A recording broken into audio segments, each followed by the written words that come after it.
दोस्तों, एक और कहानी शायद आपने शनि देव के बारे में भी सुना होगा। कहते हैं शनि की 3.5 भी होती है और शनि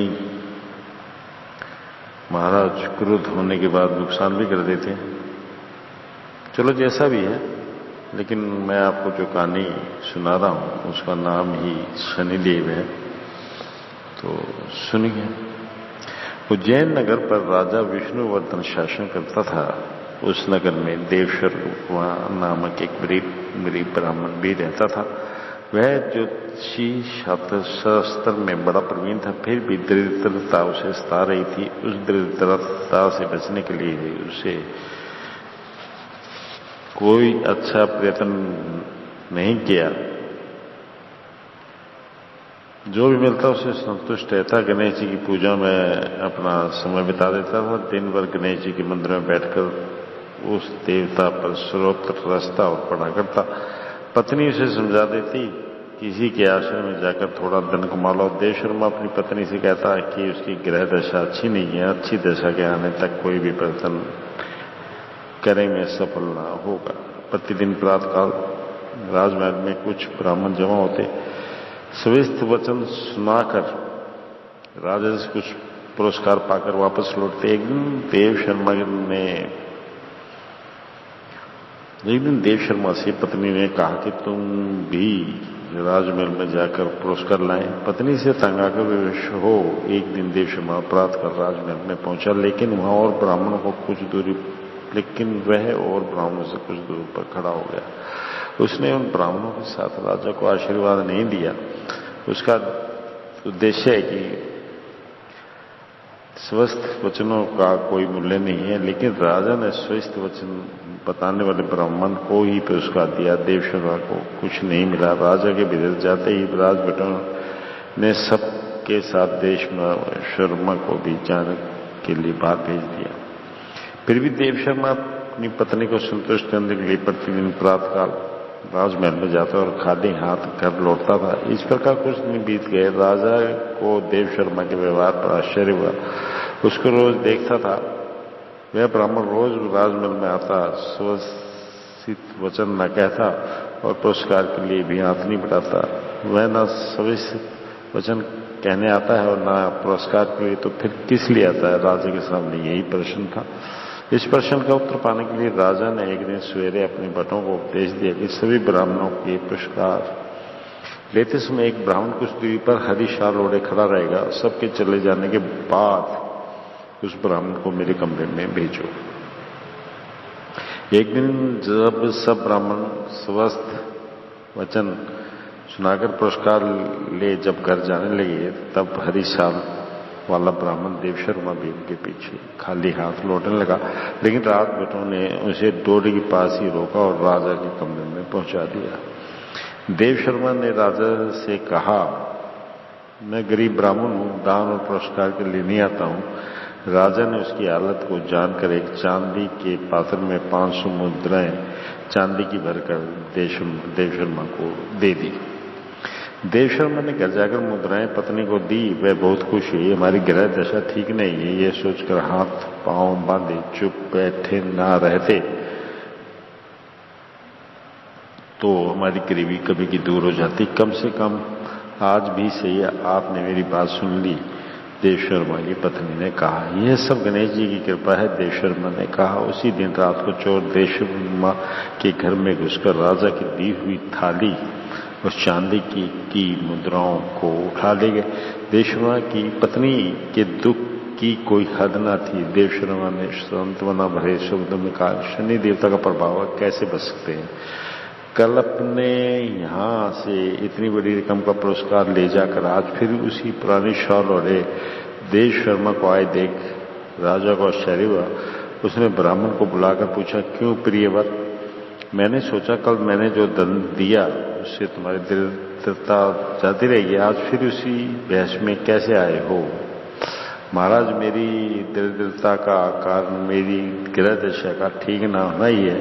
मुझे शनि देवता पकड़े स्तार रहा है। मैं सोना भी छू लूं तो मिट्टी हो जाता है।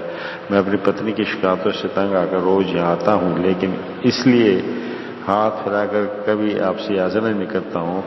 इसका असली कारण यही है, आपने कल जो चांदी की थाली और मुद्राएं दी वे सब चोरों के हाथ में चली गई। मुझे थोड़ी सी दक्षिणा दीजिए, वही काफी है। देवशर्मा ने जवाब दिया। राजा को शनिदेव के प्रभाव पर विश्वास नहीं जमा। उसने सोचा कि अगर वह चाहता है तो देवशर्मा को धनी बना सकता है, शनि देवता उसे रोक नहीं सकता है। ये सोचकर एक और बड़ी थाली में 4 चांदी की मुद्राएं डालकर ब्राह्मण को हाथ में देते हुए कहा, अब तुम आराम के साथ जिंदगी बिता सकते हो। लेकिन देवशर्मा ने और 6 महीने तक उस धन का उपयोग करना नहीं चाहा, क्योंकि उसके हिसाब से और 6 महीने तक शनि देवता से पिंड ना छूटेगा। ये सोचकर उसने उस थाली को गणेश जी के मंदिर के पास ले आया और अपने धन की रक्षा करने का भार गणेश जी पर डाला। उसके बाद मंदिर के बगल में स्थित पुराने पेड़ के खोखले में उसे खिसका कर अपने घर चला गया। उस पेड़ के तने में छोटे बड़े कई खोखले थे, उनमें जहरीले सांप निवास करते थे। उस पेड़ पर चढ़कर सांप के डसने से कुछ लोग मर गए हैं, इसलिए उस पर चढ़ने की हिम्मत कोई नहीं करता है। इसलिए देवशर्मा ने सोचा कि उसकी चांदी की थाली और मुद्राओं के चोरों के ले जाने का डर नहीं रहेगा। इसके बाद देवशर्मा राजा के पास नहीं गया। राजा को मालूम हुआ कि देवशर्मा का दरिद्र पहले जैसा ही बना हुआ है। इसका कारण यह है कि देवशर्मा को बताए बिना राजा ने उसके घर की रक्षा के लिए 4 सिपाहियों का पहरा रखा। राजा का उद्देश्य यह था कि पहले की तरह उसका दिया पुरस्कार चोरों के हाथ में न आ जाए और उसका पूरा फल देवशर्मा को ही मिले। कुछ समय बाद राजा को देवशर्मा की याद आई।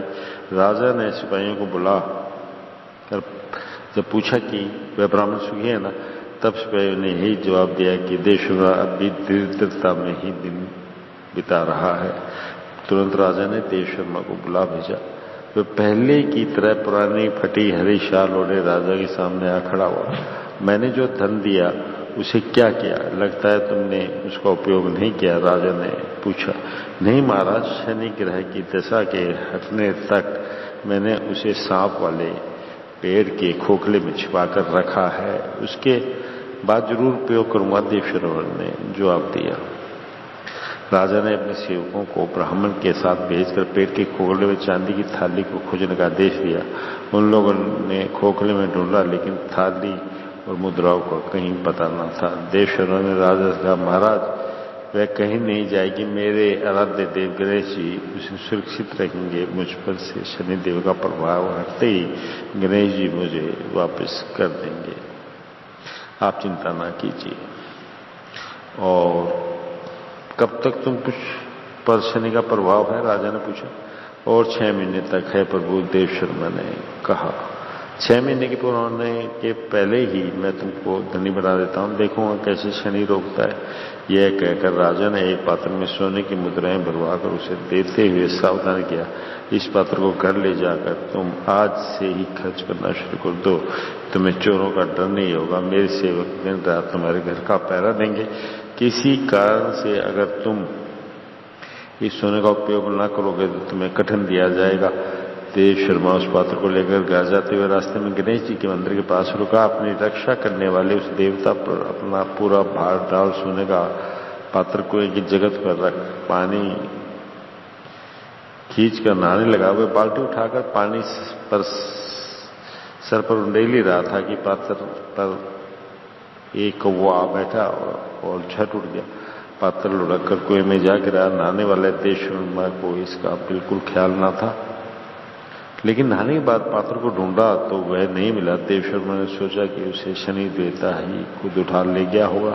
अपनी रक्षा करने की प्रार्थना गणेश जी से करके वह घर चला गया। अपने घर पर पहरेदारों को बुलाकर कहा, तुम लोगों को मेरे घर का पहरा देने की कोई जरूरत नहीं है, चले जाओ। मेरे घर में चोरों के लूटने के लिए कुछ नहीं है।